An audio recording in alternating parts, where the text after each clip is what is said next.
درود شریف کی فضیلت۔ حضور اکرم صلی اللہ علیہ وآلہ وسلم نے نماز کے بعد حمد و ثنا درود شریف پڑھنے والے سے فرمایا دعا مانگ قبول کی جائے گی، سوال کر دیا جائے گا۔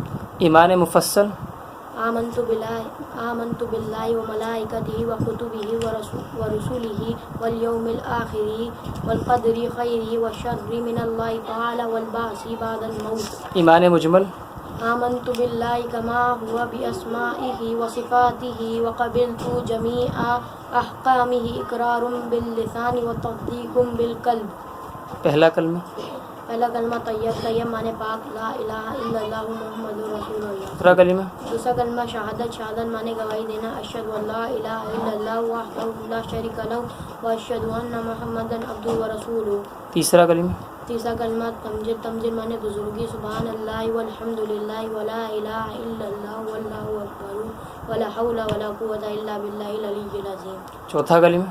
چوتھا کلمہ توحید، توحید معنی اکیلا، لا الہ الا اللہ وحدہ لا شریک لہ لہ الملک ولہ الحمد یحیی و یمیت وہو حی لا یموت ابدا ابدا ذو الجلال والاکرام بیدہ الخیر وہو علی کل شیء قدیر۔ پانچواں کلمہ۔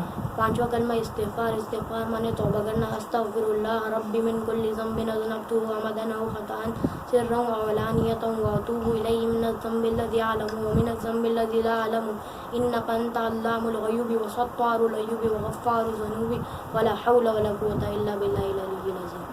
چھٹا کلمہ۔ چھٹا کلمہ ردی کفر، ردی کفر معنی کفر کی باتوں کو مٹانا، اللہم انی اعوذ بک من ان اشرک بک شیئا وانا اعلم بہ واستغفرک لما لا اعلم بہ تبت عنہ وتبرأت من الکفر والشرک والکذب والغیبۃ والبدعۃ والنمیمۃ والفواحش والبہتان والمعاصی کلها واسلمت واقول لا الہ الا اللہ محمد رسول اللہ۔